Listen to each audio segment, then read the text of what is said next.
Semana vamos fazer aula normal hoje e sexta. A não ser que sexta apareça alguma coisa melhor para a gente fazer de novo, né? Vamos lá.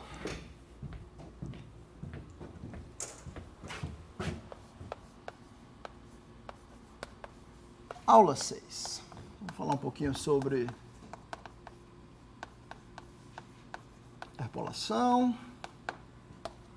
Eu queria começar a falar um pouquinho mais sobre Sphere Packings e como é que as coisas vão se relacionar. Na aula passada, nós provamos e vocês vão sair desse curso pelo menos sabendo isso, né? Teorema de Pelley-Wiener. Tá? Se você não souber enunciar esse teorema ao final desse curso, pelo amor de Deus, não diga que fez um curso comigo. Tá? Então, aqui o statement era o seguinte, né? Se f é uma função que está em L2 da reta, então são equivalentes as seguintes afirmações, né? Primeira é que o suporte da transformada de Fourier está contido num certo intervalo a menos 2π, eu quero botar menos delta, né? E segundo é que F é a restrição, né, a R, QTP, é claro que a F começa só sendo uma função L2, de uma função inteira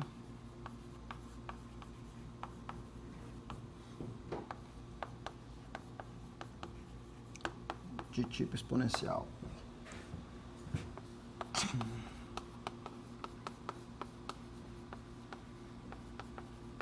Dois π delta. Então, se eu quiser falar só de variáveis complexas, começar a falar de funções inteiras, tem tipo exponencial prescrito, né? Ou seja, funções de ordem 1 com tipo exponencial prescrito, cuja restrição ao eixo dos reais está em L2, isso aqui é o mesmo espaço das funções com transformada de Fourier com suporte compacto. Tá? Nós vimos aqui maneiras de generalizar isso daqui para várias variáveis, onde aqui esse intervalo compacto centrado ao redor da origem virava um conjunto convexo simétrico com relação à origem e tinha uma certa dualidade entre o convexo que você pedia para a transformada de Fourier estar contida lá dentro e o tipo exponencial relativo ao dual desse cara, ao convexo dual. Muito bem. Esse espaço aqui, na verdade, me dá um espaço, né, nós vamos chamar esse espaço de Pelley-Wiener, vamos botar aqui 2π delta, se você quiser. Esse espaço de funções inteiras, se você quiser. Pelley-Wiener 2π delta, você chama esse espaço. Então, você pode dizer o espaço das funções f de c em c inteiras, né, tais que f restrita aos reais pertence a L2 da reta. Tá? Esse espaço aqui, ele f inteiras, tipo exponencial, f inteira de tipo exponencial 2π delta, claro, né? Mas que a restrição a R está em L2. Tá? Esse espaço aqui, automaticamente, ele se torna um espaço. Isso aqui é o exemplo de um espaço de Hilbert de funções inteiras. Tá? Aqui eu tenho um certo produto interno. Se eu pegar duas funções desse espaço, meu produto interno vai ser a integral. São funções complexas, mas eu vou integrar só em R. F de x, g de x barra dx. Tá? E a norma de uma função, obviamente, é o produto interno f com f raiz, então isso aqui é simplesmente f de x é a norma L2, ou seja, você está pegando uma função complexa e olhando para a norma L2 só no eixo dos reais. Que está bem definido que eu estou assumindo que a função f está no L2 dos reais. Tá? Então, que isso daqui é uma norma, é claro, né? Se essa norma aqui é zero, então a função tem que ser zero no eixo dos reais, mas se uma função é inteira e é zero numa reta, ela tem que ser zero no plano complexo inteiro. Isso aqui define um produto interno. Resta ver, para provar que isso aqui é um espaço de Hilbert, ver que esse espaço aqui de fato é um espaço completo com relação a essa norma. Tá? Mas aí como é que você faz? Por exemplo, para provar que isso aqui é um espaço, para provar que ele é um espaço completo, o que você faz é pegar uma sequência Fn convergindo uma sequência Fn de Cauchy nessa norma, né? Essa norma aqui. Tá? Só que você tem essa isometria, né, dada pela transformada de Fourier na reta. Então, se Fn é de Cauchy, né, em L2 de R, isso aqui vai me implicar, pelo teorema de Pelley-Wiener, que Fn chapéu é de Cauchy em L2 agora do intervalo menos delta delta, que é onde a transformada de Fourier desses carinhas mora. Né? E aqui, uma sequência de Cauchy L2 no intervalo compacto, certamente converge, Fn chapéu converge para uma G, o L2 do menos delta delta é um espaço completo. Converge para uma certa G, que já nasce, então, suportada aqui. Chama até essa G de G chapéu, se você quiser. Aqui você usou a ida do Pelley-Wiener, agora você usa a volta. Então, se Fn chapéu converge para uma G chapéu, essa Fn converge para G, norma L2 de R. Né? Se uma G chapéu está aqui, a G é uma função nesse espaço. Tá? Eu estou usando aqui a ida e a volta do teorema de Pelley-Wiener para estabelecer que esse cara aqui é um espaço de Hilbert. Está aqui o limite. Tá? Então, isso aqui é bacana. Isso aqui é um espaço de Hilbert de funções inteiras. A generalização desses caras, se algum de vocês estiver interessado, esses espaços de Hilbert de funções inteiras, tem uma generalização bem bacana que se chamam Lagrange spaces.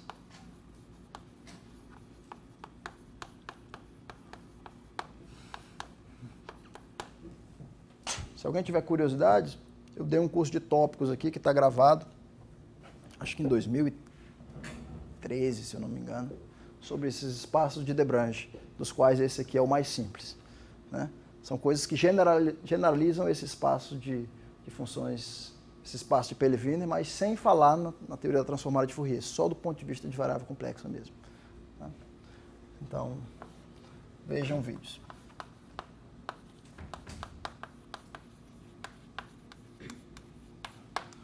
Está tudo na internet. 20 aulas disso aí.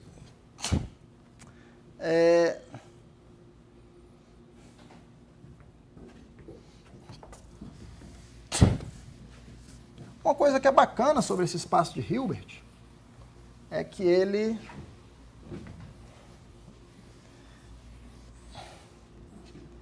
o que é que acontece quando, vou pensar aqui,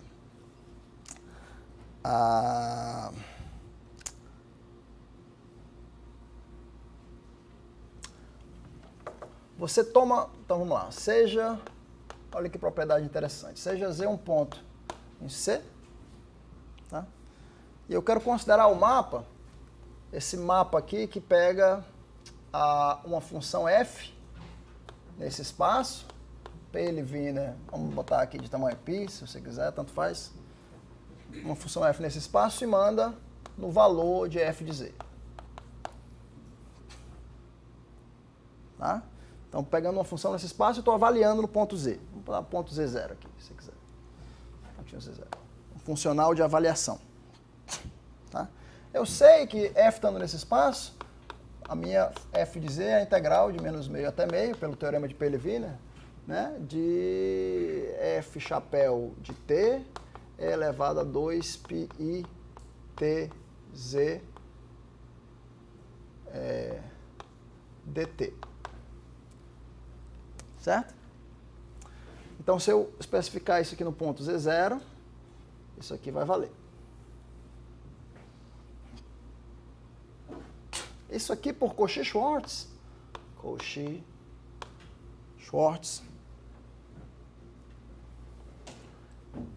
Perde para integral de menos meio até meio, de quem? F chapéu de t quadrado, dt, meio, vezes, bem, isso aqui que é um número, né? Menos meio, meio. A norma desse cara aqui é norma de E elevado a 2π tz0 quadrado, dt elevado a meio.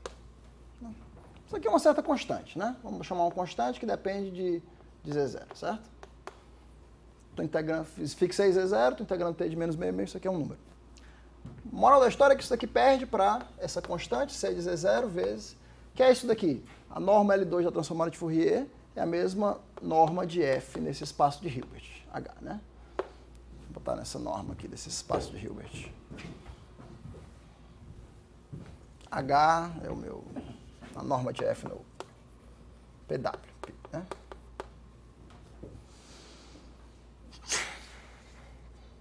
Tá? Então, em outras palavras, se eu começasse com o módulo aqui, isso é o módulo disso, e por Cauchy-Schwarz isso perde para isso. Então, esse funcional aqui que pega um ponto F e leva no ponto F de Z0, tá? Se você quiser, você chamar esse funcional aqui L de Z0, né? L de Z0 de F, né, é igual ao F no ponto Z0. Esse funcional LZ0 aqui, que atua no espaço das funções, tomando valores complexos, um funcional linear, ele perde para uma constante vezes a norma. Então, esse aqui é um funcional linear contínuo. Esse aqui é um funcional linear contínuo. Se ele é um funcional linear contínuo, né, todo funcional linear contínuo no espaço de Hilbert, você vai invocar aqui o teorema da representação de Ries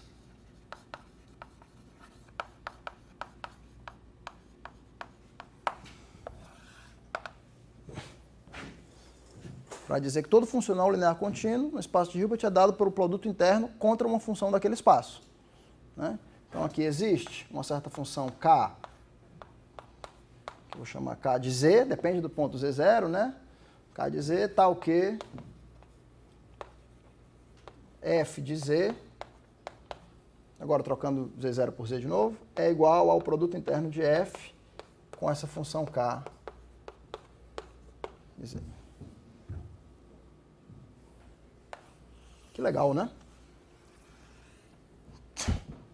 Tá? Ou seja, se eu te dou um Z, existe uma função K, e essa aqui é a variável, né? Z fixado, tal que F de Z é o produto interno de F contra essa função K. Esse K é chamado, esse K, vamos botar aqui, de ômega Z, é chamado núcleo reprodutor.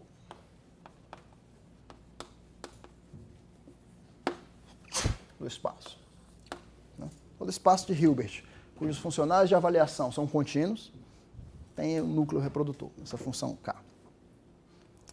Nesse caso, não é muito difícil encontrar essa função K, não. Tá?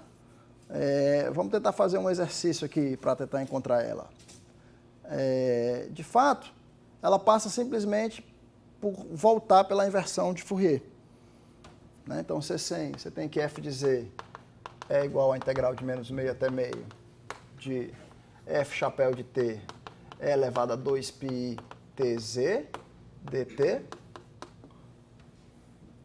Tá? Isso daqui, se eu aplicar aquela minha fórmula do produto, tá? Essa aqui é a fórmula produto,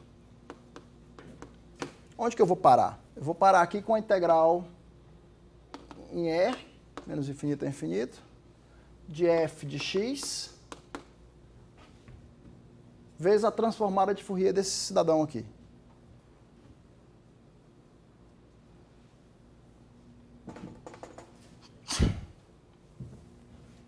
Que é a transformada de Fourier dessa função, né? Qual a transformada de Fourier dessa função aqui? Se você olhar isso aqui na reta, então eu quero olhar a transformada de Fourier. Função característica de menos meio vezes a exponencial de 2πi tz. Quem diabo é a transformada de Fourier disso daqui? Na verdade, aqui eu tenho que ter um pouquinho de cuidado para passar a minha transformada de Fourier inversa e a minha barra, né? Então, do modo como a gente fazer uma continha lateral aqui, que eu particularmente sempre esqueço isso daqui, né? A integral de f chapéu de x, g de x, isso aqui é igual a integral de f de x, g chapéu de x, né? Isso aqui por Fubini é que daria igual. No caso aqui eu tenho f chapéu, esse aqui vai ser a minha g, certo? Então, aí aqui eu voltei para f, então eu quero de fato g chapéu, eu quero quem é a transformada de Fourier desse cidadão aqui. Tá? Então, uma coisa que vocês têm que observar é que a transformada de Fourier da função característica do intervalo, se eu pegar a função característica do intervalo menos meio, função característica do intervalo menos meio, e fizer a transformada de Fourier dela, né, isso aqui vai simplesmente me dar integral de menos meio de 1, né, vezes e elevado a menos 2πi tx dt. Que troço é que dá isso daqui? Dá seno de πx sobre πx, se eu não estou enganado. Verdade? Então, essa transformada de Fourier dessa função é seno de πx sobre πx. E fazer uma, aqui desse lado, né? Então, a função característica menos meio de t. Aqui eu estou fazendo aqui uma modulação, pegando aqui no expoente, só multiplicando por um exponencial, elevado a 2πi tz. Do outro lado, vai ter o efeito de fazer uma translação, né? Então, se eu pego aqui e multiplico por elevado a 2π tz, do outro lado fica a transformada de Fourier no ponto x menos z. Todo mundo de acordo? Então, a transformada de Fourier desse cara aqui, se eu não tiver errado conta, dá seno de π, x menos z, π, x menos z.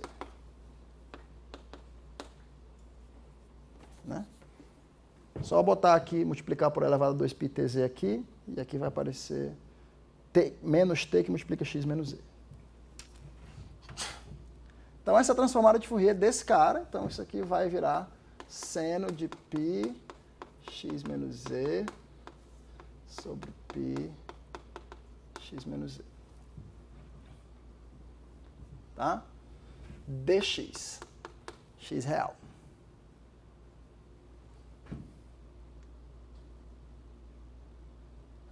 Só que o meu produto interno, para ficar uma coisa consistente, né? Para ficar uma coisa que tem valor real, eu tive que botar um g de x barra aqui, que a minha função não necessariamente tem valores reais, né? Então, isso daqui, se eu quiser escrever dessa forma, isso aqui é f de x, seno de π, z menos x, z barra, barra, barra. Tá aqui o meu k. Né? Então, isso aqui implica que o meu k de wz é nada mais, nada menos do que seno de π w menos z barra sobre π w menos z barra. Tá?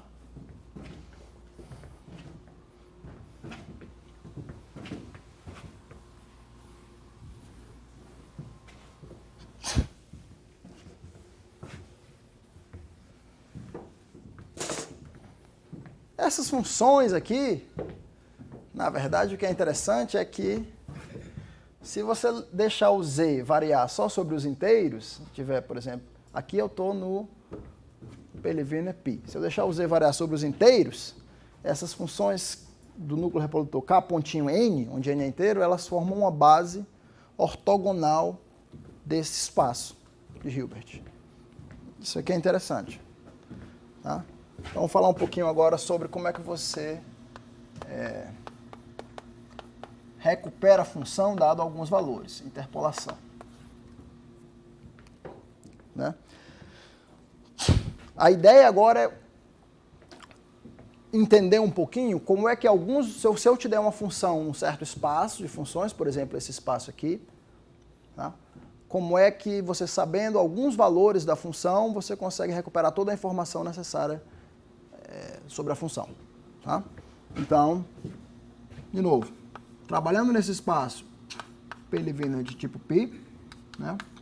Funções f pertencente a L2 de R, cuja transformada de Fourier está contida em menos meio, ou, equivalentemente, funções f de C em C inteiras, de tipo exponencial π, com f restrito a R pertencente a L2 de R. Nesse espaço aqui, a minha afirmação é que se você souber só o valor de f nos pontos inteiros, né? Se você souber f de n, para n pertencente aos inteiros, isso daqui completamente determina a sua função. De fato, f de z é igual à soma n pertencente aos inteiros de f de n vezes essas funções especiais aqui, seno de π, c menos n, sobre π, c menos n. Acho que aqui eu fiz sem querer uma troca. O meu z aqui é a variável que eu chamei de w ali. Mas essas funções especiais aqui, esses núcleos reprodutores, eles continuam aparecendo, né? Se vocês pararem para pensar um pouquinho, eu quero mostrar para vocês primeiro por que essa fórmula funciona e segundo, dizer para vocês que isso daqui nada mais é do que uma decomposição da função f em uma certa base ortogonal. Tá? Isso aqui é equivalente. Você tem várias maneiras de você provar isso daí. Tá? Várias maneiras de você provar isso.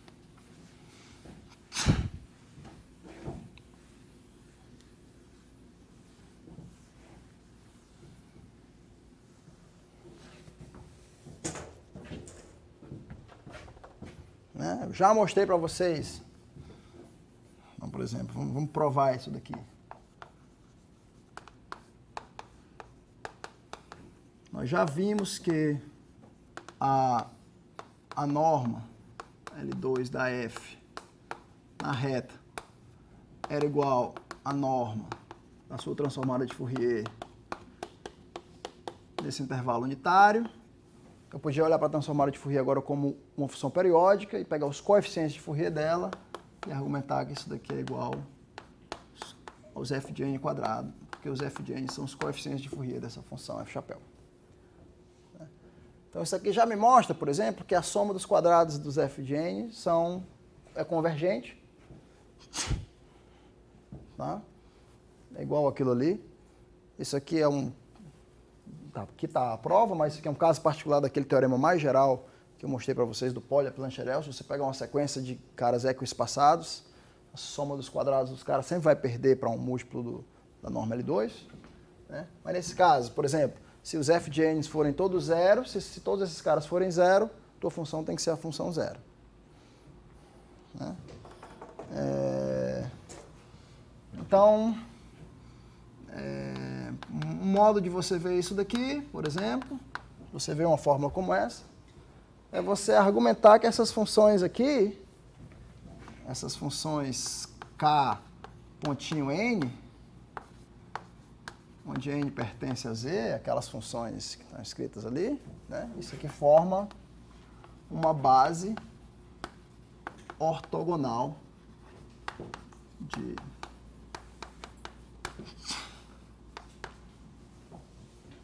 desse espaço.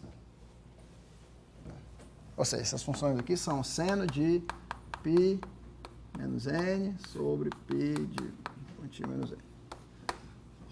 Que forma uma base ortogonal. Tá? Então você tem que ver duas coisas para provar que forma uma base ortogonal. Né? A primeira é você provar que k de pontinho n escalar k de pontinho m, isso daqui é zero. Né? Se você quiser usar lá a definição, você pode chegar e usar a definição, que isso aqui é integral de menos infinito até infinito, de seno de π x menos n sobre π x menos n, seno de π x menos m, π x menos m. E aí usa a inversão de Fourier aqui, a fórmula produto.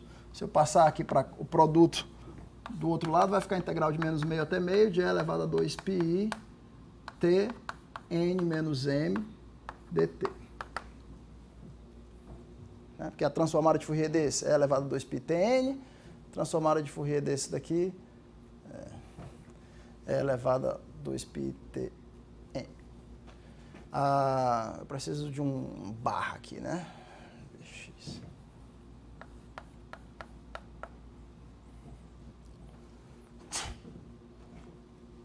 É que aqui, na verdade, lembra que aqui eu estava usando F chapéu, G é igual a FG chapéu. Só que aqui eu não vou usar exatamente isso, eu vou usar a integral de FG igual a integral de F chapéu, G chapéu inverso, tá? Então, por isso que aparece um N menos M. Que aqui um é o transformada de Fourier e o outro é o transformada de Fourier inverso para ficar consistente.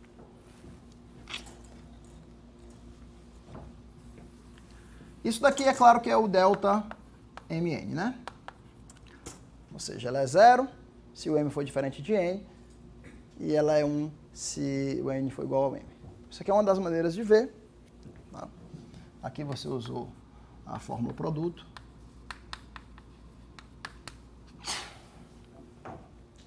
Só que tem uma maneira mais fácil de ver isso daqui, né?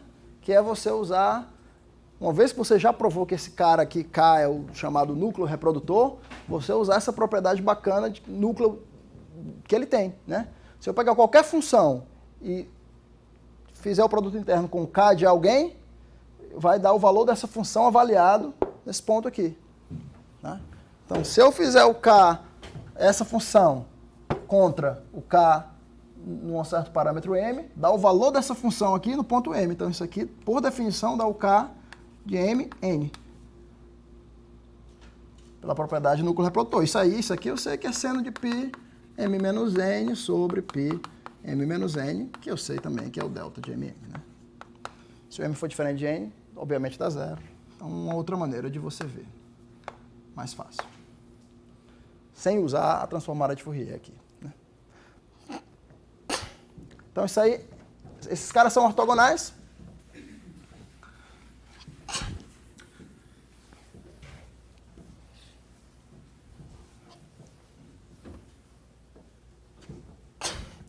E também formam base, né? Que esse cara aqui é ortogonal. Então, pronto. Provei que é ortogonal. Pum. Vamos provar agora que é uma base. Para provar que é uma base, eu tenho que provar que não existe nenhuma função que é ortogonal a todos eles. Se uma função for ortogonal a todos eles, tem que ser a função 0. Né? Mas se f pertencente ao PW de π for ortogonal a todos, né? É tal que f, k, pontinho n é 0, isso aqui implica que f de n, que é igual a isso, né? Tem que ser 0 para qualquer n pertencente aos inteiros. E a gente já viu que nesse caso a função tem que ser 0.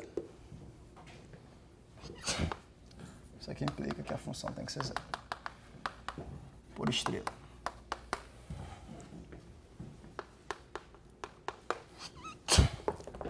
Tá?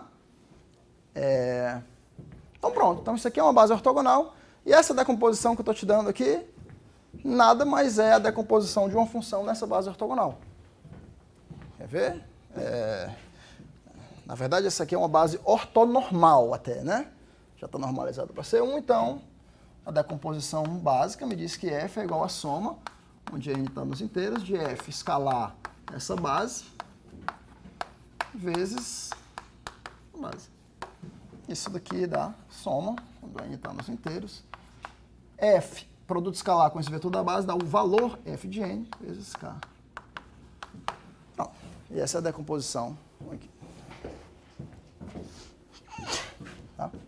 Essa decomposição aqui, ela converge, ela vale tanto no sentido, você pode entender isso daqui no sentido L2, tá? Essa função aqui é uma função em L2 da reta. As somas parciais desse lado aqui convergem em L2 da reta para essa função, tá? Porque se você pegar as somas parciais aqui, né, o que sobra, como isso aqui é uma base ortonormal, o que sobra vai ser a soma dos quadrados de f de n para n grande só, e vai ser pequeno. Tá? Então, essa convergência aqui é tanto no sentido L2 da reta, como uma convergência agora em C, em convergência uniforme em compactos. Né? Porque se você prender aqui o Z num compacto K, o que acontece é que você pode aplicar Cauchy-Schwarz aqui, separar, soma dos quadrados de f de n é finito, e a soma desses troços aqui ao quadrado, agora fica somável. Né? Se o Z estiver no compacto, a convergência é uniforme em compactos. Tá? Então, essa convergência é tanto a convergência em L2 da reta, como convergência uniforme em compactos. De modo que esse cara aqui, se você olhar só para essa função aqui, isso aqui é uma função inteira, porque isso daqui é o limite uniforme em compactos, de funções inteiras, compactos de C. Então, isso aqui é uma maneira de ver essa fórmula de interpolação. Né? Você recupera o valor da função só com os samplings, só com as avaliações de f de n. Tá? Que fique claro aqui a dependência desse tipo exponencial π, né, com o n. Tá? Se eu mudar o meu espaço, ou seja, se eu botar o espaço das funções de tipo exponencial 2π, ou seja, eu mudasse o suposto da transformada de Fourier para o intervalo menos 1, 1, por exemplo, se eu dobrar o tamanho do espaço, eu preciso de mais informação para recuperar. E aí um argumento de dilatação simples, se você dobrasse o tamanho aqui, você ia precisar do dobro de pontos de interpolação. Você ia precisar conhecer os pontos f de n sobre 2 para n inteiro, por exemplo. Tá?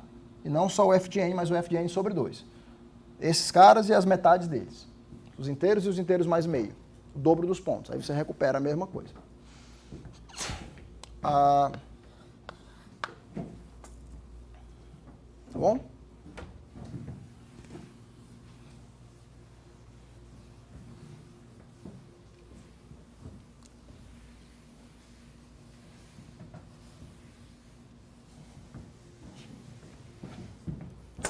Professor, não gostei dessa prova, não entendi. Não gosto de variável complexa. Oi.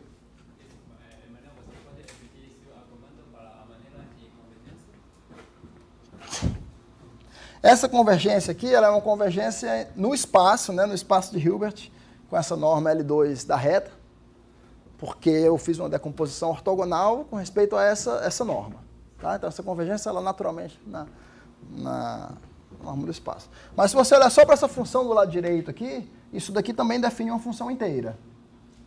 Né? Porque se você fixar o Z num compacto, essa função aqui, ela converge uniformemente em compactos. Tá? É só você aplicar Cauchy-Schwarz. Se você aplicar Cauchy-Schwarz, isso aqui é somável, isso daqui é somável também. Tá? Uniformemente somável. Se o Z estiver preso numa certa bola universal. Façam essa conta.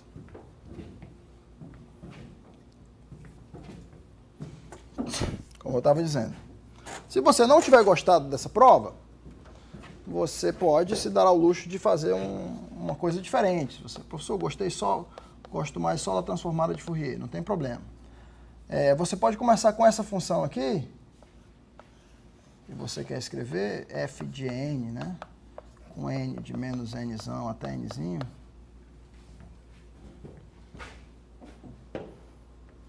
De seno de π x menos n sobre π x menos n. E você pode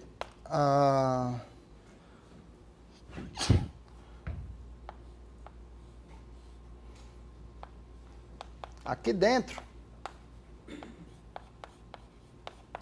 né, você pode trocar pela transformada de Fourier. Então, esse cara aqui é a transformada de Fourier. Isso aqui é a integral de menos meio até meio da função e elevado a 2πi tn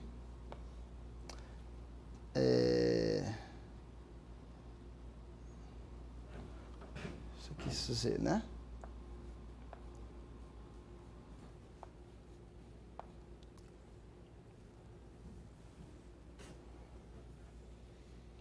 FM,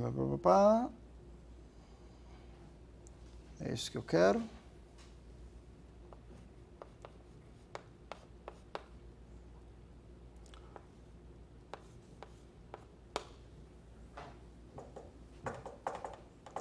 Isso.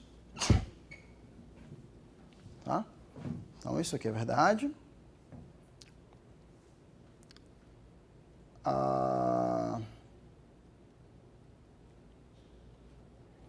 Isso aqui, sendo finito, eu posso trocar. Integral de menos meio até meio. É isso aqui ou tem um menos aqui na frente? Chapéu. Eu diria que é com mais.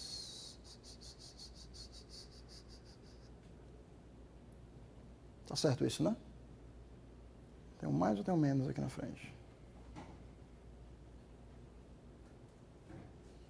Bem, tanto faz. Essa função aqui é par, né? Então, não tem problema. Tá, não tem problema não. Posso trocar aqui, então isso aqui vai ficar integral agora em t elevado a 2πi tz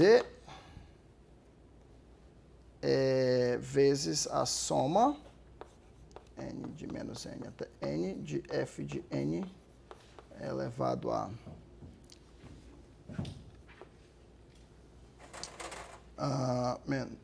2πi tn. Deixa eu trocar aqui mais, botar menos aqui. Deixa eu botar menos aqui, que não vai afetar nada. Só para ficar assim. Tá? Essa função aqui, se você chamar essa função aqui de, sei lá, un de t, essa função n de t, eu já observei aqui, né?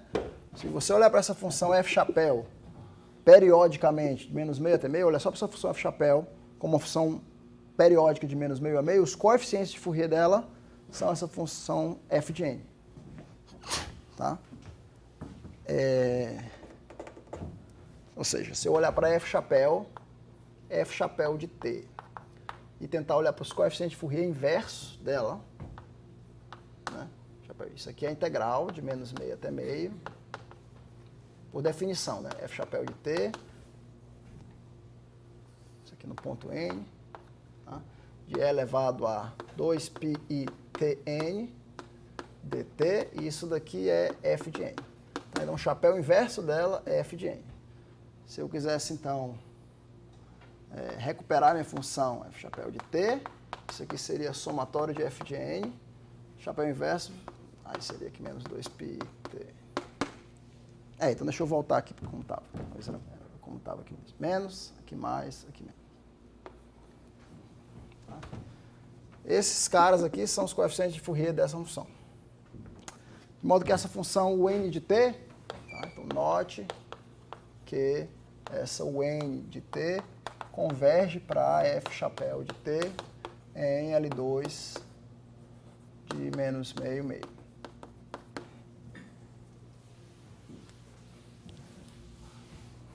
Tá? Como converge L2 de menos meio meio, em particular, se converge L2, isso aqui implica que o n de t converge para f chapéu de t em L1, menos meio meio, né? Então, uma coisa, isso aqui está limitado, então esse troço aqui vai convergir para integral de menos meio até meio, de e elevado a 2πi tz, esse cara aqui converge para f chapéu de t. E isso daqui converge, isso aqui é igual a f de z. Ou seja, então o limite quando n vai para infinito, se você passar o limite quando nzão vai para infinito aqui, é igual ao limite quando nzão vai para infinito aqui, igual ao limite quando nzão vai para infinito aqui, que dá f de z. Então isso aqui implica que o limite quando n vai para infinito, pontualmente falando, tá? Agora, pontualmente, essas somas parciais, f de n, seno de π z menos n sobre π z menos n, tá? É igual a f de z, pontualmente.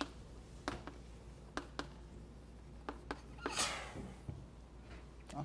Essa convergência ela é uniforme em compactos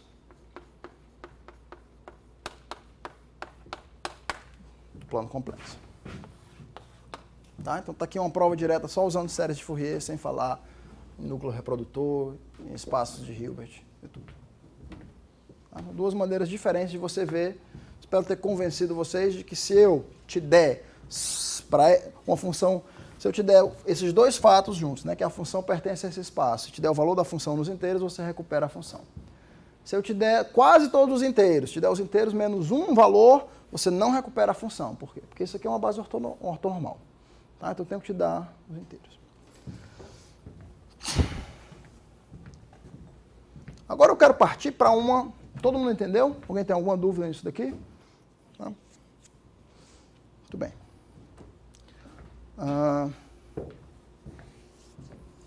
Tá.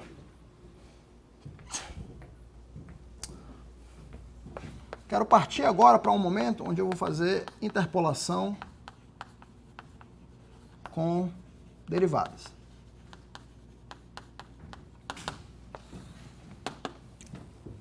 Vou fazer interpolação agora com os valores das derivadas. Imagina agora que eu te dou uma função f que está no espaço maior. Te dou uma função f que está no espaço de Pelevina de tamanho 2π. Né? Ou seja, funções inteiras de tipo exponencial 2π, o que é equivalente a dizer que a minha função tem transformada de Fourier agora suportada ao intervalo menos 1. Tá? Então, estou ampliando o meu espaço. Né? Se meu espaço antes era esse, agora o meu espaço de funções é uma coisa que tem o dobro do tamanho. A transformada de Fourier tem o dobro do tamanho para se movimentar ali. Para você, então, determinar uma função nesse espaço, como eu dobrei o tamanho do espaço, é natural eu achar que eu preciso do dobro da informação. Certo? E, de fato, se eu simplesmente dilatar o argumento anterior por um fator de 2, tá? O argumento anterior me diz que f de n sobre 2, esse conjunto aqui, onde n pertence aos inteiros, né? Define a função. E você tem a mesma fórmula de interpolação que você tem aqui. É só trocar a sua função, é só considerar g de z aqui como sendo f de 2z. Tá? Aí, ou no caso ali, se a f começa no tipo exponencial 2π, e você considerar g de z como sendo f de z sobre 2, você agora cai no tipo exponencial π e reproduz esse argumento aqui. Então, o valor da função, se eu tiver valores nos pontos inteiros, isso aqui eu sei que eu defino a função. Eu quero mostrar para vocês agora como é que eu consigo também definir a função de maneira única. Observe que isso aqui define de maneira única. Né? Existe uma única função que tem esses dados aqui, esses valores de f de n. Desde que você comece com uma sequência de f de n que seja quadrado somável. Tá? Se você começar com a sequência de samplings f de n, que for uma coisa quadrado somável, existe uma função no espaço de Pelevina que interpola aqueles dados ali. Né? Aqui, se eu te der a informação nos inteiros sobre 2, tá? Todo mundo entende o que é n sobre 2 para n inteiro. São os inteiros mais os inteiros mais meio. Isso aqui define a minha função. Agora, vou mostrar para você que se eu tiver a informação agora de duas formas diferentes, se eu tiver f de n pertencente a z, e se eu tiver f' de n, com n pertencente a z, ou seja, eu estou agora te dando metade do valor de f nos inteiros, e a outra metade da informação eu estou te dando como valor de derivadas. Tá? Eu afirmo para vocês que isso daqui também define a função.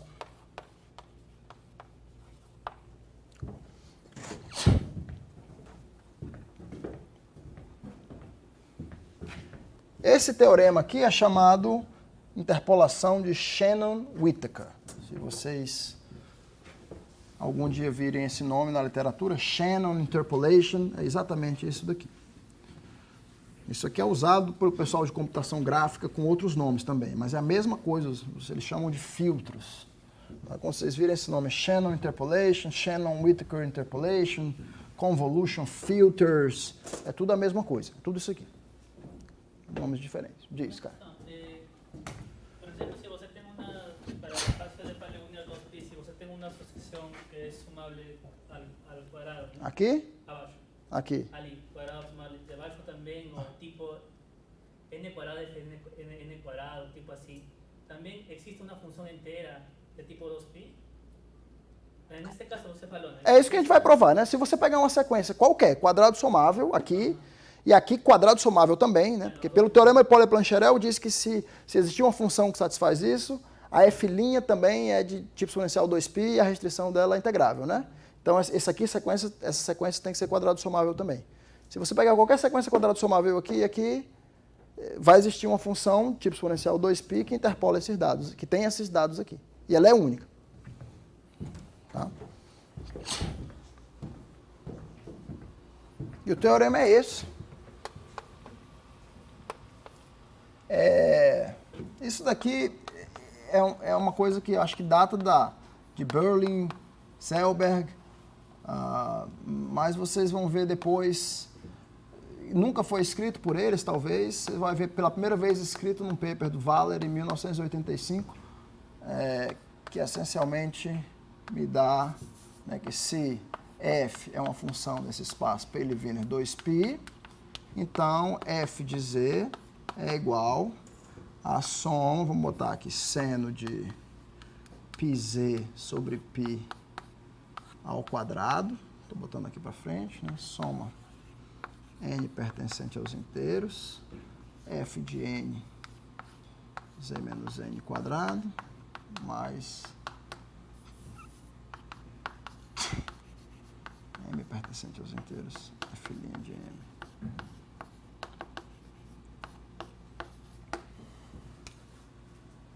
Se você quiser. É isso aqui. Isso aqui é a mesma coisa do anterior, tá, gente? Esse anterior aqui, essa fórmula anterior que eu tinha escrito, perdoe-me, deixa eu só fazer essa observação aqui.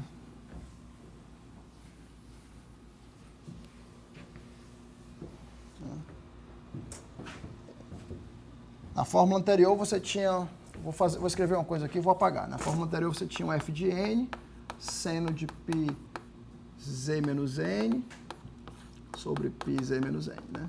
Se você quiser, você pode trazer esse cara aqui tudo para fora. Isso aqui é seno de πz sobre π, soma de f de n, já que seno periódico aqui com o período 2π, então aqui vai ficar menos 1 elevado a n, z menos n embaixo. Tá? Então isso aqui é a mesma coisa de escrever assim. Eu estou escrevendo aqui dessa forma, mais ou menos. Tá? Tudo bem.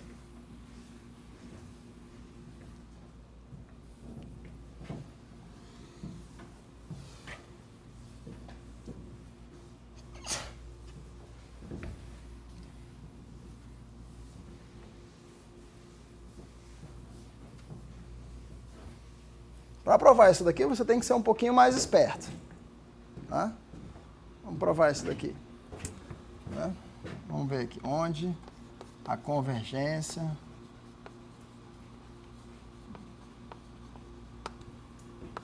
do lado direito, do right hand side, é uniforme em compactos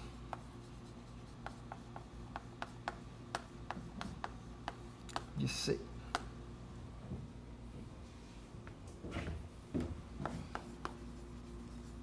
Prova. Para provar isso aí, a gente tem que ser um pouquinho mais esperto. A ideia é você encontrar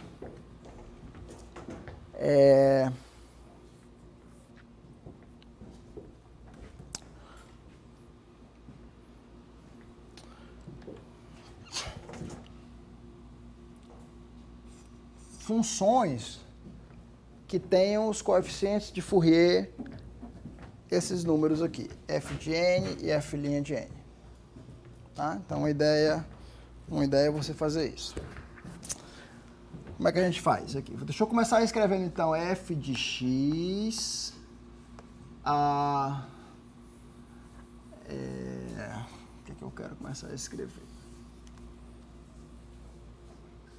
F de x é igual à integral de menos 1 até 1, que agora o meu suposto transformada de Fourier vai de menos 1 até 1, de f chapéu de t,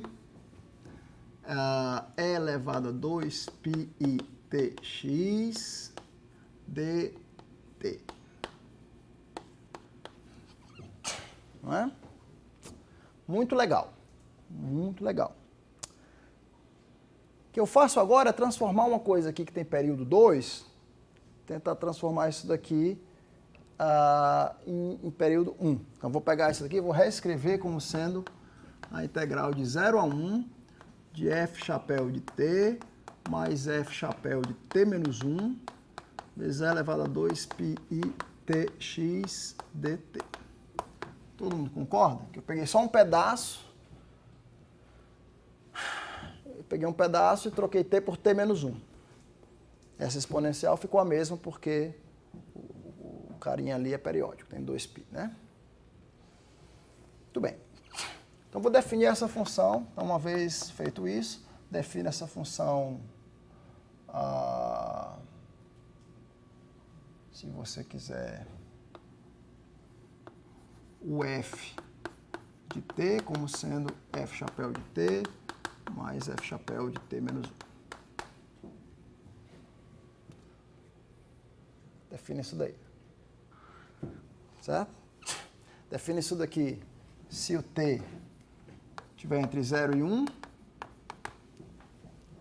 e estenda periodicamente com o período 1. Estenda com o período 1. Tá? Então, vamos definir essa função dessa forma, se o t está entre 0 e 1, para ficar aqui, vou estender ela com o período 1. Tá legal? Então, olhando agora como função periódica de período 1, se eu quiser calcular a transformada de Fourier dela, eu vou simplesmente integrar no período de 0 a 1 vezes um exponencial. Né?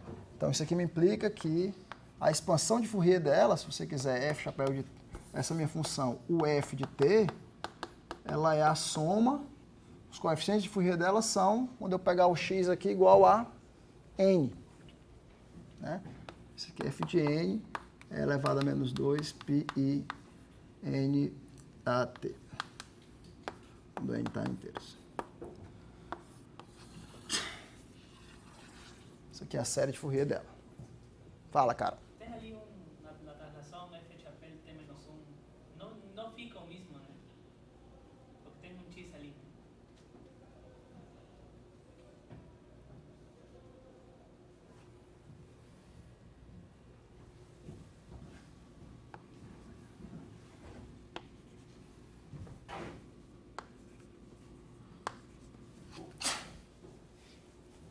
Bem observado, obrigado, né? Eu devia ter começado com n aqui. Se eu começo com n, aí sim, aí eu posso pegar aqui o n, posso trocar o t por t menos 1, isso aqui não vai mudar, né?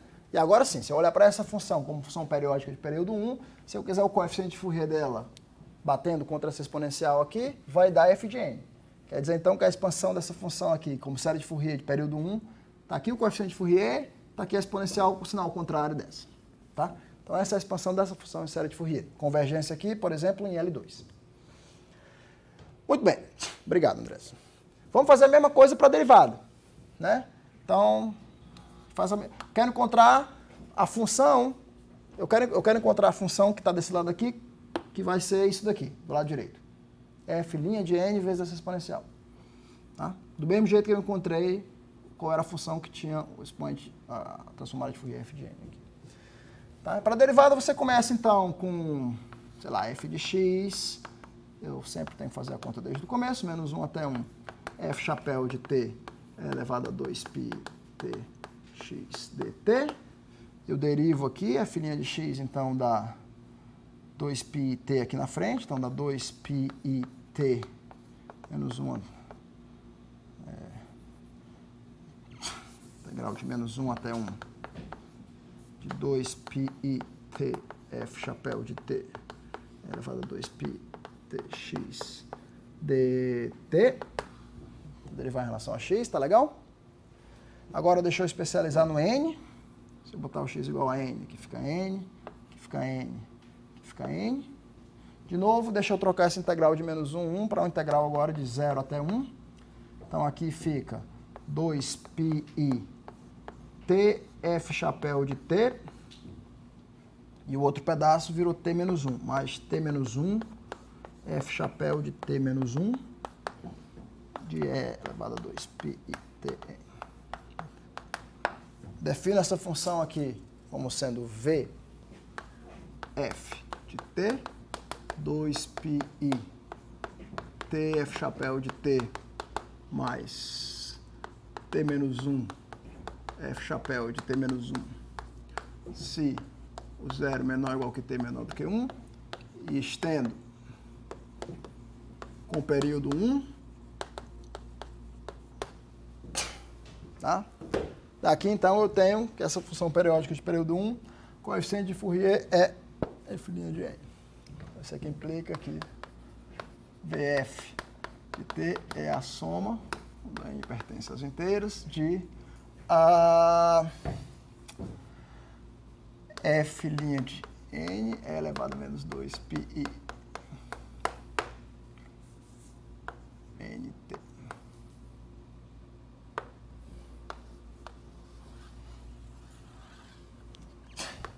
Legal? Então vamos lá. Daí, você parte para a seguinte coisa. Você parte para investigar. Eu estou aqui fazendo o que seria uma versão adaptada da segunda prova que eu fiz do primeiro resultado. Eu vou pegar esse troço aqui, que eu estou chutando que vai ser, e vou abrir. Vou truncar, vou abrir e depois vou passar o limite. Tá? Então, o que eu quero avaliar é o limite. Vamos botar. Bem calmo. Limite, quando n tende ao infinito, o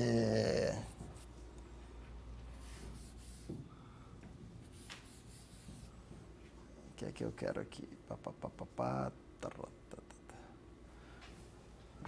Somatório do nzinho tende a menos n. Deixa eu botar aqui para dentro de novo.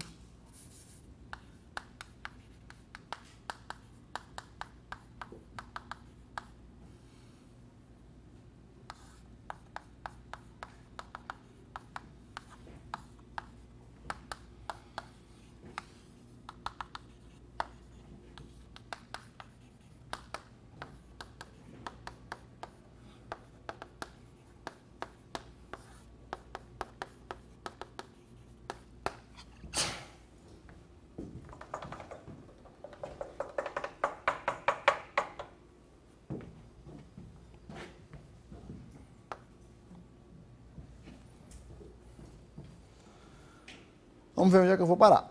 Vamos ver se é isso aqui que eu tenho que chegar mesmo. Blá, blá, blá, blá, blá. Vamos lá.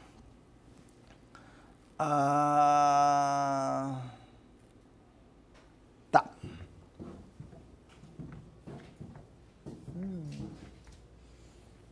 Então é isso aqui que eu quero avaliar, tá? Eu só fiz passar essa rapaziada para dentro ali. O seno de πz entrou aqui, πz menos n ao quadrado. Não importa o menos 1 elevado a n, não importa. Passou para cá também, tá? Então, quero analisar esse limite aí. Aí, eu vou fazer da mesma forma como a gente fez antes. Eu vou escrever isso daqui como uma transformada de Fourier. Tá? Então, eu preciso entender quem é a transformada de Fourier dessa função aqui. Seno πx sobre πx ao quadrado. A transformada de Fourier dessa função, ela é uma função do tipo 2π, ela é de menos 1 até 1, ela é essa função aqui, 1 menos... É a funçãozinha tenda, ou triângulo, se você quiser. Tá? Transformada de Fourier desse núcleo de Feuillère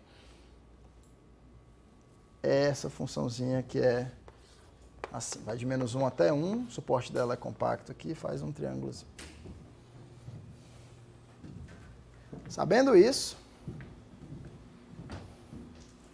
eu consigo saber quem é que é a transformada de Fourier dessa função que aparece aqui, né? Note que ela é essa mesma função, seno de πx sobre πx ao quadrado, vezes um x na frente, tá? Então, eu só fiz aqui, ela é quase igual a essa, só que ela é essa multiplicado por o fator embaixo uma vez aqui, né? Para ficar z menos m elevado a 1 aqui embaixo. Tá? Então, eu quero saber quem é a transformada de Fourier desse cara aqui.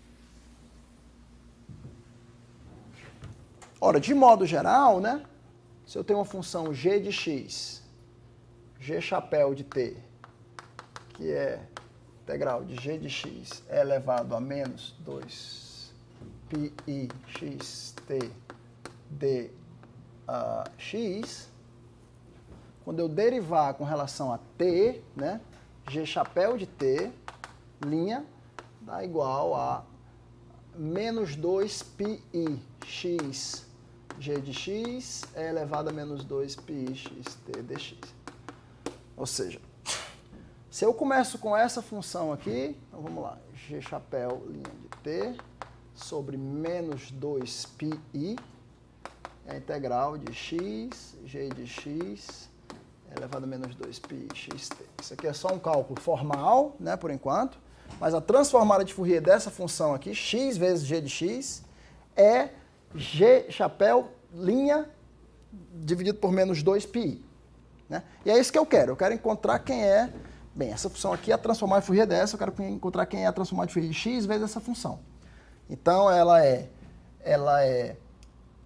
menos 1 sobre 2 pi vezes a derivada da minha transformada de Fourier original, derivada dessa função. Tá? A derivada dessa função aqui, você pode pensar como sendo, a derivada aqui é 1, a derivada aqui é menos 1. Tá? Então, essa derivada aqui ela é menos a função sinal de x. Tá legal? Ou seja, então aqui ela é 1. Quando x é negativo, o sinal de x é menos 1, então fica menos 1 dá 1. Quando x é positivo, dá menos 1. Então, se eu trocar esse 1 sobre 2π com esse menos, ninguém me mata. Então, isso aqui é para dar isso. 1 sobre 2πi, sinal de x vezes isso. Tá? Isso aqui tudo foi do ponto de vista formal. Agora, o que você faz é simplesmente pegar essa expressão aqui e avaliar e ver que dá isso. Tá? Porque aqui entrou derivadas, funções que não são C1, né? Derivada por partes. Quando a gente anunciou esses teoremas de que a derivada da transformada de Fourier é multiplicação por x do outro lado, a gente sempre trabalhou com funções suaves e tudo. Mas o argumento se estende até mesmo quando a derivada tem uma descontinuidade. Mas, às vezes, é melhor você fazer a conta mesmo. Você chega onde você quer chegar e faz a conta e checa. Muito bem. Daí vamos para onde? Então, a ideia é simplesmente jogar isso aqui na fórmula e trocar os limites. Tá? Então, asterisco é igual a... Me ajudem a fazer essa continha aqui. Ao limite, quando n vai para infinito, da soma, n de menos n até n, de f de n, vezes... Vamos lá, agora eu tenho que trocar isso daqui por... tenho que trocar o meu x por integral de menos 1 até 1, 1 menos t, é elevado a 2πit. Aqui é o meu z menos n. Tá? E o segundo, dt, e o segundo é a soma, quando m vai de menos n até n, de f de m, integral de menos 1 até 1, desse troço, sinal, opa, aqui não é sinal de x, tá? Desculpem, aqui corrijam, sinal de t. Sinal de t sobre 2πi vezes E elevado a 2πi tz menos m dt.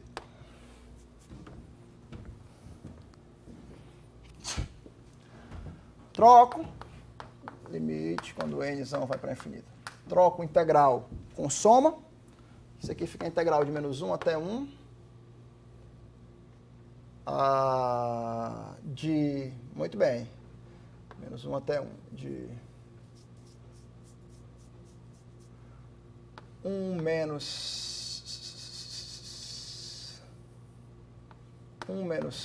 módulo de t, vezes a soma n menos n até n. Desculpe, deixa eu ajeitar aqui. Deixa eu ajeitar essa soma aqui. 1 menos t, o t aqui sai, é elevado a 2πi tz, e aqui fica a soma n de menos n até n, f de n é elevado a menos 2πi tn. Aí você já vê esse cidadãozinho aqui aparecendo.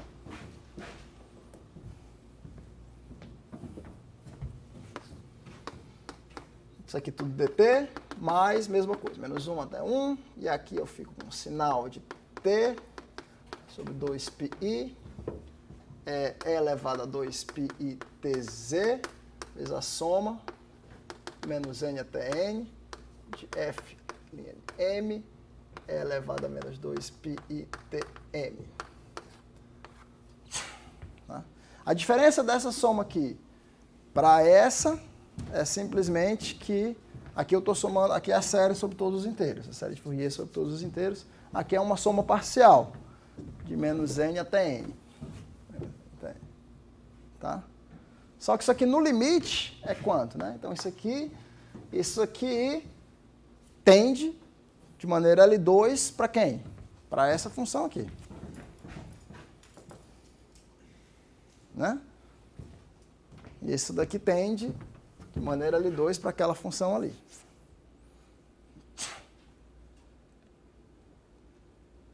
Tá? Para qualquer t real, se quiser. Se tende em L2 do 0,1, tende em L2 do menos 1, 1, aqui é só duplicar o negócio.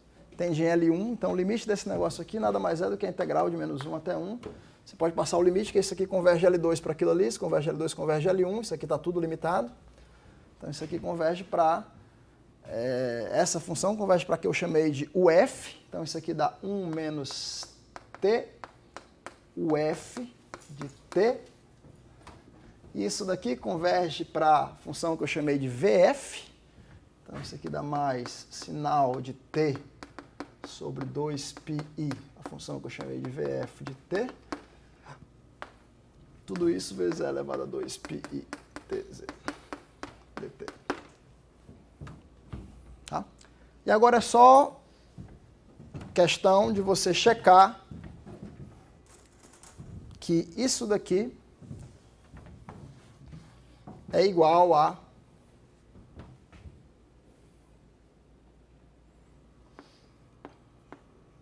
F chapéu de T.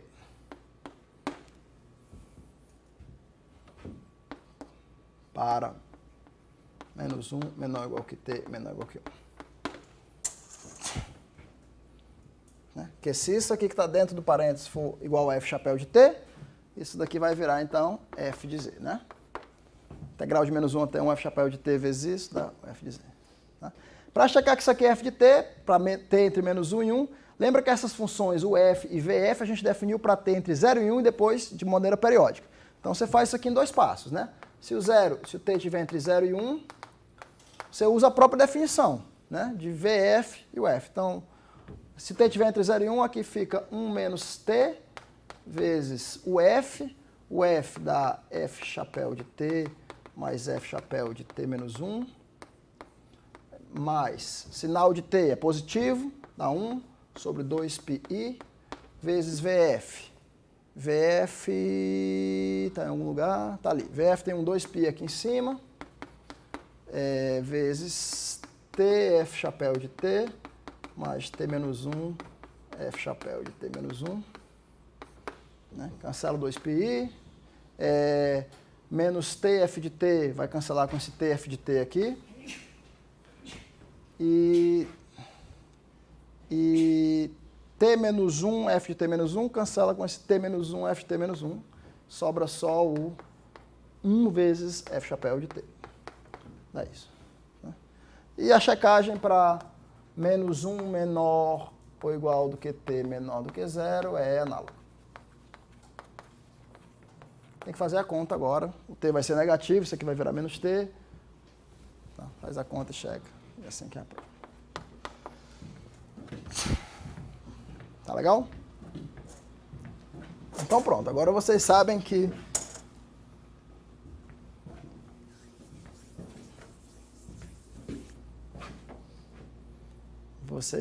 então, recuperar uma função de tipo exponencial 2π se eu te der o valor da função nos inteiros sobre 2, ou se eu te der a informação de maneira diferente, se eu te der parte na função e parte na derivada nos inteiros.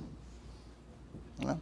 Observe que essa prova aqui foi uma prova inteiramente baseada em análise de Fourier. Né?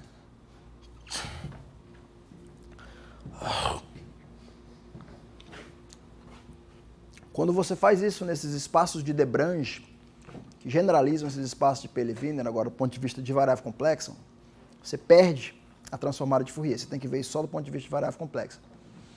Nesse espaço de Debrange existe também uma forma de interpolação, no sentido de que se eu te der o valor da função em alguns pontos, você recupera a função num certo espaço. A primeira das formas, só com o valor da função, é exatamente idêntica àquela primeira prova que a gente fez, porque é simplesmente a decomposição de uma base ortogonal. Né? Agora, se eu te der o valor da função e o valor da derivada, essa prova não segue para os espaços de Debrange, porque ela usa fortemente a análise de Fourier. Esse foi um dos problemas que o Felipe, que vai falar para vocês daqui a 2 semanas nesse curso também, fez na tese dele, foi estender essas formas de interpolação com derivadas para esses espaços de Debrange que generalizam os espaços de Pelley-Wiener. Um dos papers da tese dele foi isso. Dúvidas? Tamo junto? Diga. Se eu tivesse Pelley-Wiener em 3π, por exemplo, Uhum. olhasse para F, F', F2', o mesmo tipo de argumento me dá assim. Dá. Felipe fez um paper depois da tese dele que prova que se você tiver pegar a função, a primeira derivada, a segunda, a terceira, a késima derivada, no espaço de Debrange geral que generaliza os Pelley-Wiener, você recupera o negócio de maneira única. Desde que a quantidade de informação que você está dizendo seja compatível com a quantidade de informação que você precisa. Por exemplo, esse resultado que eu acabei de mencionar, especializado ao caso de Pelley-Wiener, se você tiver um Pelley-Wiener 3π, pegar f de n, f' de n, f2' de n, ou seja, 3 vezes a informação que você precisa, existe uma recuperação e é única. Existe uma fórmula de interpolação desse tipo aí. As coisas ficam um pouco mais complicadas, mas existe uma fórmula de interpolação e é única. Tá legal? Legal. Discutir um pouquinho mais, uns 10 minutos, assim. Por que isso daqui... Eu vou tentar passar os 10 minutos agora da aula, dizendo por que isso daqui como é que isso daqui se conecta com esse problema do sphere packing.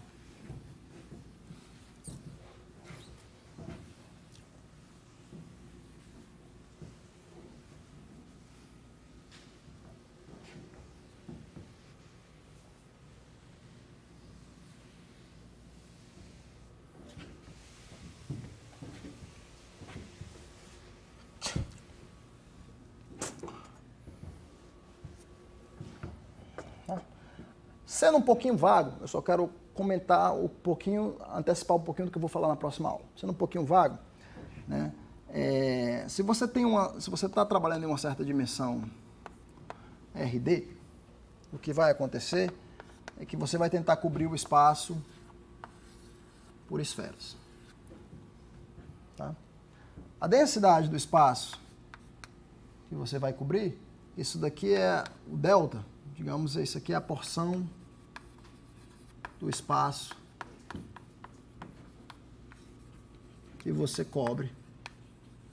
Vou definir isso aqui tudo na próxima aula, com esferas, tá? A maior porção, tá? Ou seja, se você pegar um empacotamento qualquer, me dê um empacotamento por esferas, eu defino a densidade daquele empacotamento como sendo a porção do espaço que eu cobri, ou seja, é o lim sup. Se você pegar um raio muito grande, dentro daquele raio o que é que está coberto, o que é que não está, e manda o raio para infinito, isso aqui é a densidade daquele empacotamento, e a densidade maior do espaço RD é o sup da densidade de todos os empacotamentos possíveis. Então imagina que você tem um certo empacotamento por certas esferas, isso daqui é a maior porção do espaço que você pode cobrir. Tá? A gente vai provar um resultado na próxima aula. Esse resultado do Cohen-Elkins,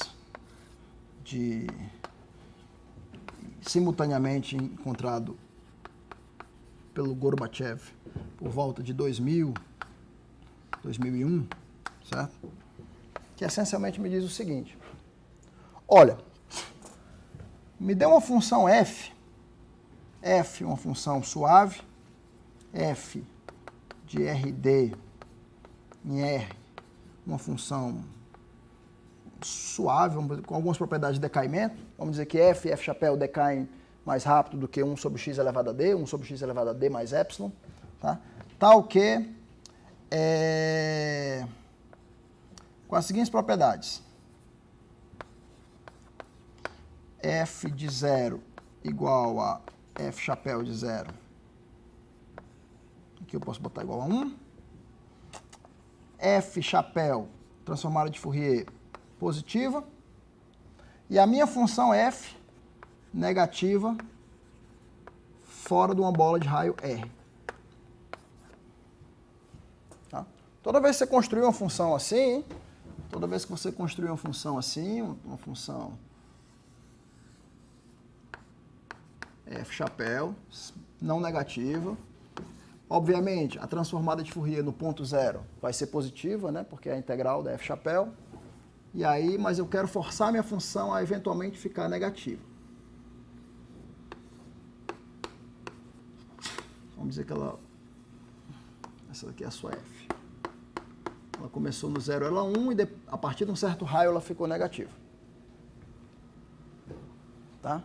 Toda vez que você conseguir construir uma função dessa, essa densidade do sphere packing em dimensão D, ela vai ser menor ou igual do que o volume D dimensional da bola de raio R sobre 2.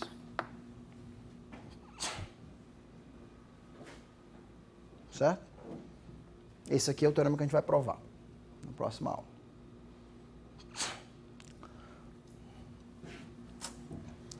Por outro lado, né? Então, para você encontrar cotas superiores para o empacotamento de esferas, bastava você construir, por esse método, construir funções desse tipo. Tá? E eles fizeram cálculos computacionais extensivos, né? Pegando funções, por exemplo, uma gaussiana vezes um polinômio que tem as raízes no lugar certo, por exemplo, né? Ou coisa desse tipo. Tá? E puderam pegaram gaussianas vezes polinômio de grau no máximo 100, e aí rodava um programa para otimizar. Então, entre gaussianas vezes polinômios, eles conseguiam um algoritmo para encontrar a melhor função que fazia isso. E conseguiu encontrar, a melhor no caso aqui é você encontrar o R menor possível. Né? Observe que aqui está rolando o princípio da incerteza por trás. Né? Se a minha função é positiva, a minha função F não pode decair muito rápido. Então ela vai poder decair. Olha que aqui eu estou em RD, tá? Eu estou em RD. Se você quiser pensar nessas funções como funções radiais, você pode, tá? Porque simplesmente você pode para uma F qualquer, você pode tirar uma média sobre o grupo de rotações, se você quiser. Você pode pegar essa F e simetrizar, então dá origem a uma G radial que faz um trabalho melhor ou igual ao da F. Você pode pensar em funções radiais, mas a figura é mais ou menos essa. Então eles fizeram extensivas computações e em cada dimensão encontraram uma função que fazia um trabalho que eles consideravam o melhor possível com esse método, né? Ou quase muito próximo do melhor possível. Tá? Encontraram cotas superiores, dimensão até, sei lá, 48. Né? Pararam de rodar o algoritmo em uma certa dimensão. Melhorando todas as cotas até essas dimensões pequenas, até 50, que existiam na literatura, com esse método. Do outro lado, você vem caminhando com os packings, os empacotamentos conhecidos. A forma mais fácil de você montar um empacotamento por esferas é você pegar um lattice, você pegar um reticulado. Um reticulado tem a distância mínima entre dois vetores do reticulado, e você pega essa distância mínima entre dois vetores do reticulado, divide por 2, e centrado em cada vértice do reticulado, você bota uma esfera com aquele raio. Essas esferas vão ser todas disjuntas. Né? Isso aí dá uma origem a um chamado lattice packing. Né? Então, esse é o jeito mais fácil de você construir um packing assim.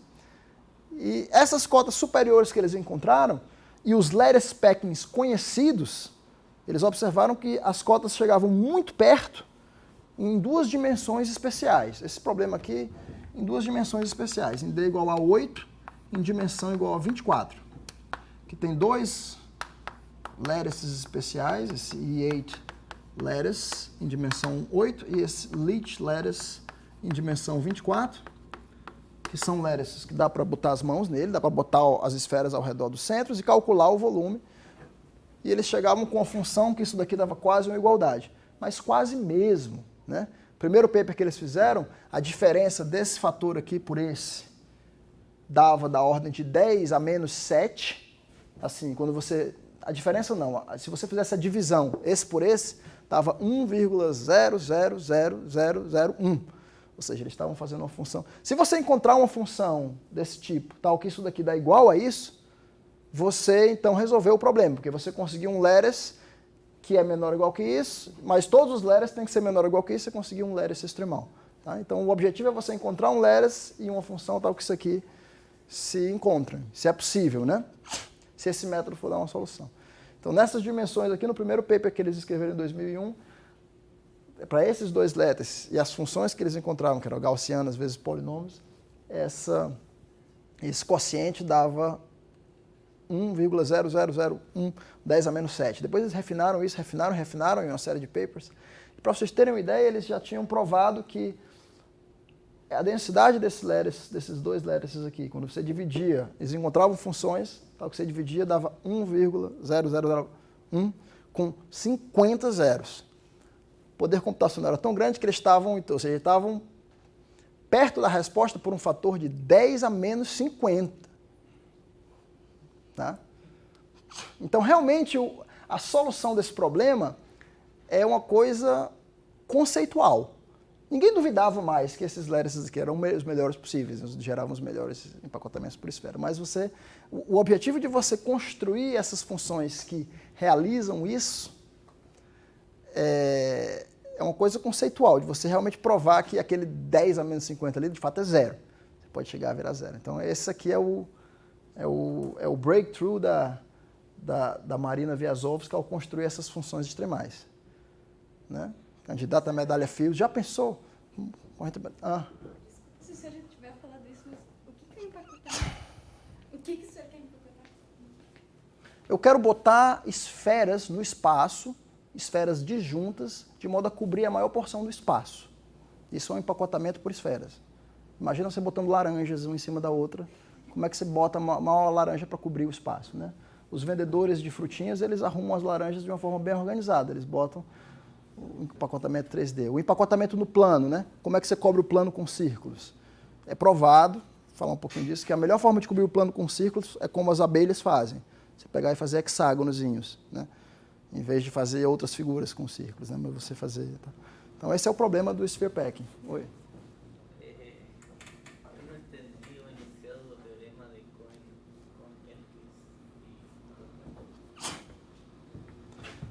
Se você conseguir construir uma função... De novo, gente, aqui eu estou sendo vago, tá? Eu vou falar tudo disso de novo, é só para iniciar uma discussão. Se você construir uma função desse tipo em RD, você vai ter essa cota. Todo empacotamento por esferas tem que perder para o volume D-dimensional da bola de raio R sobre 2. Portanto, o objetivo é construir funções desse tipo com o R menor possível. Tá? Então, para resolver esse problema em particular aqui, o que acontece é que isso daqui vai vir por uma fórmula da soma de Poisson. Isso daqui vai vir por uma fórmula... Essa desigualdade aqui vai ser nada mais, nada menos do que uma fórmula da soma de Poisson. Tá? Vai ser uma soma de f de lambda, com lambda pertencente a esse Leres, por exemplo, igual a uma soma de f chapéu de v com v pertencente a esse Leres dual, que é ele mesmo. O dual desse Leres aqui em particular é ele mesmo. Tá? Nesse caso aqui, você vai ter esse R como sendo raiz de 2. No caso desse Leres particular, esse é 8, a menor distância entre dois vetores é raiz de 2. Tá? E o que vai acontecer é que, então, por um lado, você vai ter uma função f chapéu aqui, que é, obviamente, por construção, ela é não negativa, então isso aqui é maior ou igual do que o f chapéu de 0. Os raios têm que ser iguais? A gente pede que os raios sejam iguais?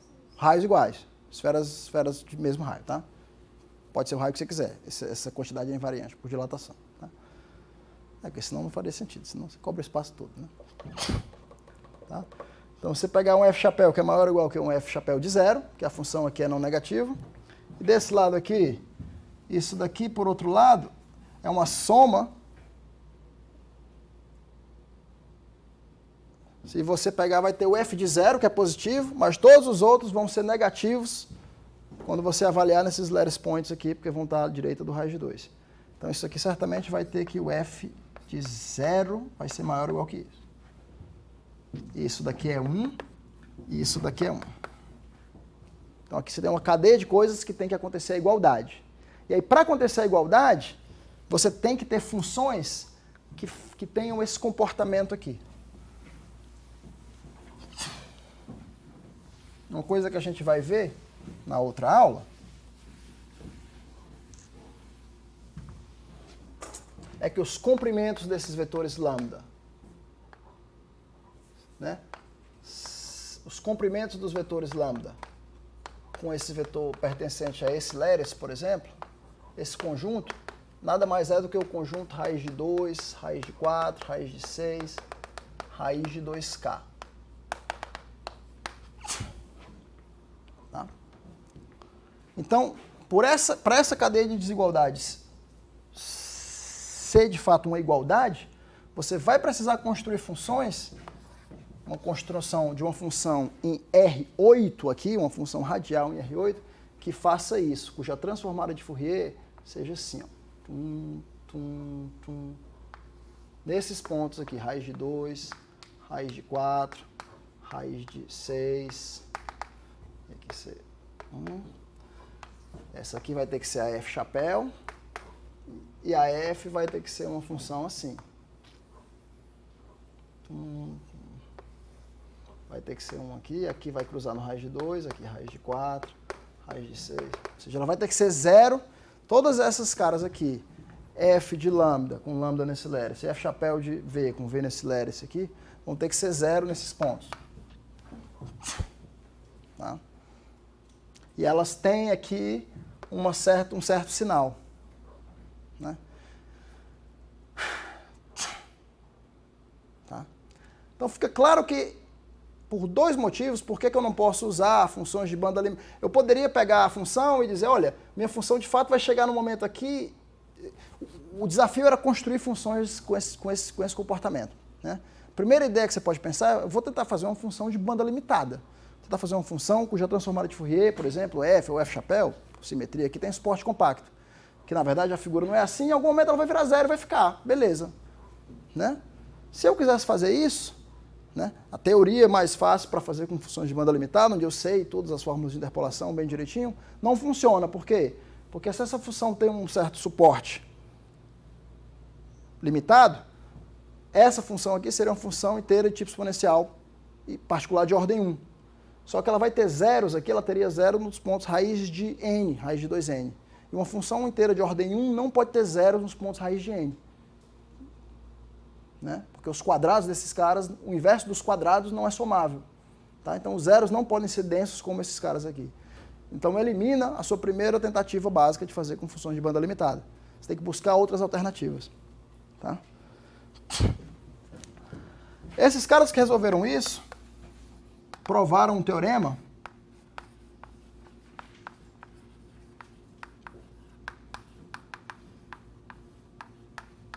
isso aqui é bem recente, é janeiro de 2017, é do ano passado, onde eles provam o seguinte sentido, eles provam o seguinte teorema: se f de R em R é uma função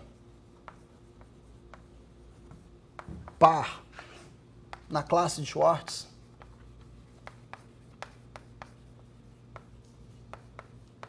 tá? Pega uma função par na classe de Schwartz, né? Seja f, função na classe de Schwartz.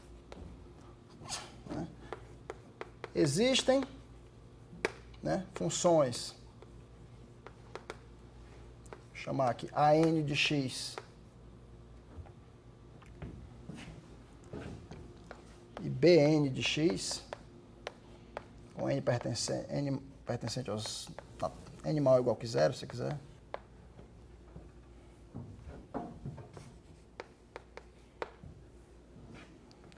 Tais que f de x é igual à soma n maior ou igual que zero de an de x f de raiz de n mais a soma n maior ou igual que zero bn de x f chapéu de raiz de n.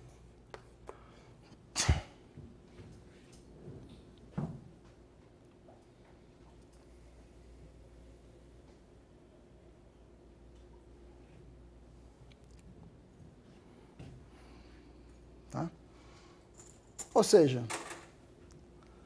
em poucas palavras, o que esse teorema fantástico nos diz é que se eu tiver uma função na classe, uma função par na classe Schwartz em R, eu posso recuperá-la se eu souber os valores de f de raiz de n e f chapéu de raiz de n. Eu tenho aqui certas funções aqui que fazem os papéis de funções base, como eram aqueles seno de px sobre px aqui, certas funções especiais, existem certas funções especiais, tal que essa fórmula aqui vale para todo x. Eu consigo recuperar o valor de uma função f se eu te der o valor de f de raiz de n e f chapéu de raiz de n. Esse teorema, por enquanto, ele é muito especial, ele é o primeiro e único resultado nessa direção. Eu te dou informação em pontos igualmente separados, né, de f e f chapéu ao mesmo tempo, né, e eu recupero uma função. O outro caso que a gente estava discutindo, eu estava te dando o fato de que a f chapéu tinha um suporte compacto e alguns pontos ali do lado de f. Pontos que tinham espaçamento, digamos, inteiros. Aqui não, aqui a minha função pode ser o que você quiser, desde que seja de Schwartz, né? Então f e f chapéu são de Schwartz. Estou te dando o valor de f de raiz de n e de raiz de n em ambos os lados e eu consigo uma função única que interpola esses dados. Existe e é única. Isso aqui é bonito, né? No sentido de que aqui tem um certo interplay aqui que não se entende muito bem o que é, mas aqui o fato do raiz de n vezes raiz de n ser o n, né? Mais ou menos as gaussianas aqui serem uns autovetores também, está mais ou menos aqui por trás, mas a gente não sabe ainda por que esses raiz de n estão aqui. Né? Se você olhar para esse resultado e comparar com esse, né, você vai me dizer, professor, mas isso daqui é o análogo do primeiro resultado que eu mostrei para vocês. Como é que eu pego uma função de banda limitada e eu dou samplings nos inteiros e eu recupero a função, né? Aqui, o que é que ele quer fazer? Ele está mais ou menos que me dando o valor da função, o valor da transformada de Fourier nos pontos raiz de 2K. Nos raiz de inteiros, mas nos raiz de inteiros pares. Para recuperar o valor da função, segundo esse teorema aqui, eu precisava do raiz de n para todo n inteiro. Né? Cadê a outra informação aqui para construir essas funções? É porque, na verdade, eu não só estou te dando o valor de f chapéu no raiz de 2K, mas eu estou te dando f de raiz de 2K, eu estou te dando f chapéu de raiz de 2K, e a outra metade da informação que eu estou te dando é porque eu estou te dando também a derivada aqui, né? Então, eu estou te dando f' de raiz de 2K e f chapéu' de raiz de 2K. Então, está aqui uma metade da informação, está aqui a outra metade, ao invés de dar essa informação aqui. né? E com isso daqui eu consigo também reconstruir a função que satisfaz isso. Isso ainda não é um teorema, por incrível que pareça, quer dizer, não tem um resultado geral como esse, para dados 4 sequências desse tipo, encontrar o valor da função, mas observe que essa construção aqui que era necessária para esse problema é muito especial, porque o f de raiz de 2k e os f' de raiz de 2k, a maioria deles era tudo zero. Isso aqui é tudo zero, né? 0, 0, a derivada é zero. Então, só tem alguns aqui que vão ser diferentes de zero. Por exemplo, essa derivada vai ser diferente de zero. Isso aí são exatamente os plugins que você tinha que botar lá para testar qual era a função que, de fato, verificava o sinal, né? Então, eles conseguiram resolver esse daqui meio que por métodos ad hoc. Ainda não tem um resultado geral nessa direção. Ainda, por exemplo, não se sabe nada se eu trocar essa sequência de raiz de n por uma outra sequência que tem a mesma densidade de raiz de n, por exemplo, né? Então, coisas desse tipo, acho que são fontes para muitos problemas interessantes no começo. Então, por isso que eu quis mostrar um pouquinho dessa teoria de funções de banda limitada e de banda limitada com derivadas, né? Para ver que um pouquinho do que está acontecendo aqui é uma nova versão dessa teoria, ainda nos passos mais incipientes, com muitas perguntas sem resposta, tá? Na próxima aula a gente vai ver um pouquinho mais em detalhe tudo isso. Na próxima aula eu quero fazer isso daqui direitinho, a definição dos packings, chegar a provar isso daqui, definir direitinho esses layers e investigar um pouquinho mais sobre essas funções. A gente vai fazer um pouquinho disso daqui. Depois, a construção dessas funções especiais vai passar por essa teoria de formas modulares, que é bacana. Então, eu vou fazer um pouquinho de introdução de formas modulares, e aí depois eu vou passar a bola para o Felipe, de repente, para ele finalizar a prova desses resultados e continuar com outras coisas também. Muito bem, vamos terminar por hoje. Sexta que vem a gente continua.